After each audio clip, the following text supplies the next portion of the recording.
You know, guys, despite the treatment that Shield Hero has gotten this season, and I'm not going to say it's great.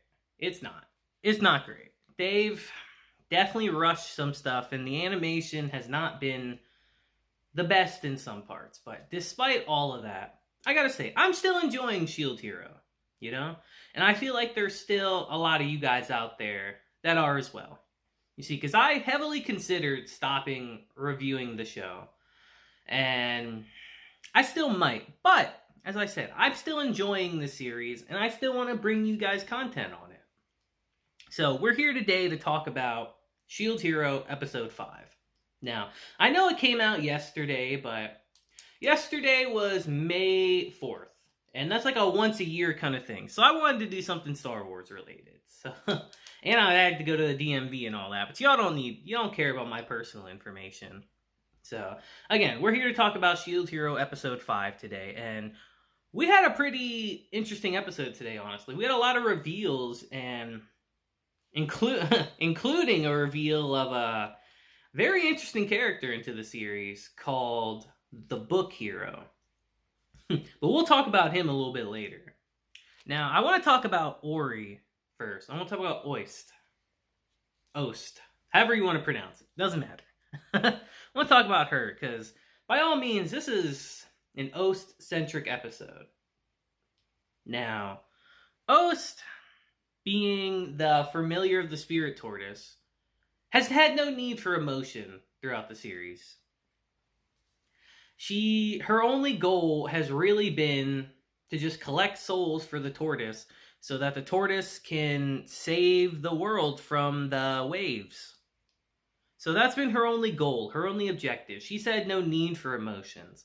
But fighting alongside the allied nations, seeing their smiles, their appreciation to have her fight alongside them, as to be their comrades, she started to feel some emotions during all that. You know, she started to feel bad about this, about taking their souls.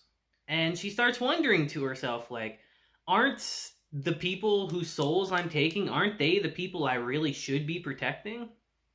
And it's kind of true if you think about it, you know? Whereas their goals are just the spirit tortoise and her, their methods aren't great. They're kind of counterproductive to what they're really trying to do.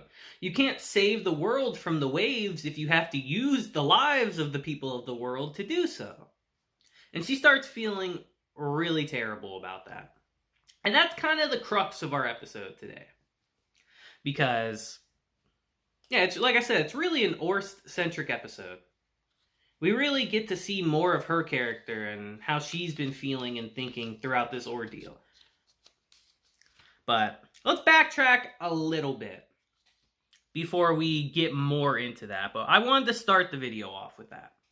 Now, our episode begins with, of course, with Lalark and Thresi. And we get reintroduced to them. And they're with Glass. And they inform Naofumi and the party that they're not here to fight anymore. They're not here to fight him right now. They're here to stop the tortoise and the man that is controlling the tortoise. Because it's revealed that the man who's controlling him is actually a man from their world. And his goal is to capture all of these... I wrote this down. And his goal is to capture all of the beasts, the guardian beasts across multiple worlds, to use their power for whatever reason. World domination, control the universe, all that kind of stuff. You know, anime. And they reveal that their goal is to just stop them. And they asked Naofumi for a truce in this instance. They said, hey, our goals are aligned. Why don't we fight together? And of course, Naofumi's going to say no, being who he is. He's going to say no to that, which they completely expected. But I feel like that won't be the end of it for sure. They'll definitely hook back up at some point. But for now, they part ways. And Naofumi and the gang actually come across a dragon hourglass while they're there that shows them how many souls the tortoise has taken and how close it is to its objective. And it's here that we meet And it's here that we finally meet. And it's after coming across this hourglass that they eventually find their way to its heart. And it's here that we meet. My mistake. I had to do something right there. And it's here when they finally find his heart that they meet the man behind all of this, who is revealed to be the book hero. And his name is Kyo Athenia. And he's a character, all right. He's definitely someone with a one-track mind, has an attitude for sure, but he knows what he wants. To say he's a good guy would not be true at all. He definitely has a very mean disposition. And he reveals to them his goal, again, is to take over all these spirit creatures and to control them across all these separate worlds. And while he's explaining that, he actually activates the heart's self-defense system and uses that time to escape. So Naofumi and the gang, of course, start to attack the heart, but they realize as they're doing that, they're actually hurting Ost. Because, as we know, she's connected to the spirit tortoise, so any damage that they do to the spirit tortoise is inflicted upon her. So they reluctantly keep attacking it, and eventually they defeat it. And we think in this moment that Ost is dead, that she's gone for good. But she has a little flashback there, and in the process, she fully regains her memories. And it's revealed that even with its head cut off and its heart destroyed, the tortoise is still alive. This thing just will not die. This thing will just not die. And after coming out of her little trance, I guess you could say, Ost has this strange power that the gang and all them don't understand. And she is able to open up the deepest part of the spirit tortoise and bring them to its core. And when they get to the core, they meet the book hero again. And he reveals to them that of course they can't kill the spirit tortoise here, because it's revealed that Ost herself is connected to the core of the spirit tortoise. If not the tortoise herself, basically. And that's how our episode ends. I gotta say, guys, it was... I wouldn't say it's obvious, but it's...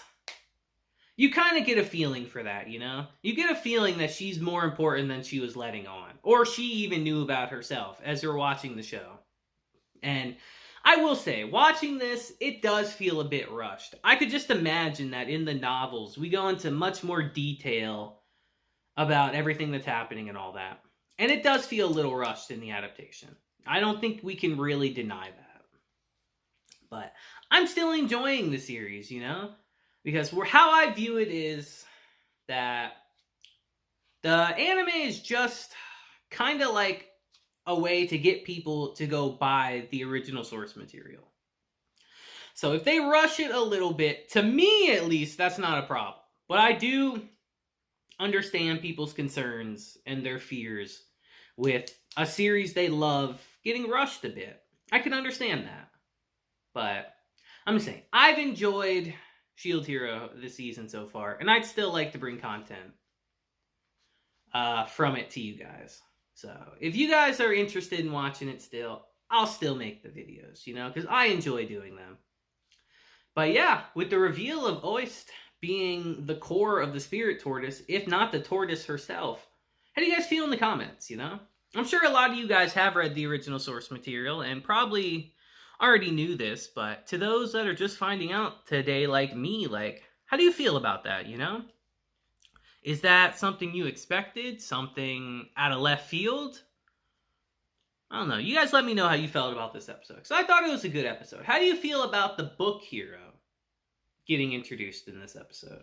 I would like to know that in the comments as well, because he's an interesting character that I could see being a major villain moving forward, but watch him get taken out in the next couple episodes, and I'm completely wrong. But I don't know. He just feels like like a big villain, you know, a big reoccurring villain that we're gonna see multiple times throughout the series. So you guys let me know how you feel about this down below. And yeah, guys, I think that'll be it for today's episode, you know? Like I said, we had an Oist-centric episode. We really got to dive a bit more into her character, because she ain't really had much this season, let's be honest. So I think it's good to flush her out a bit. And to see that she does have that friendship with Aricia that they formed. And she's formed a friendship with everyone, really, in the party now. And that's good. You know, because she always seems so lonely and distant. So for her to get more acquainted with everyone is a good thing. Well, yeah, guys, that'll be it for today's episode. I hope you guys have a great day, week, month, and year. And until next time, deuces, and have a blessed day.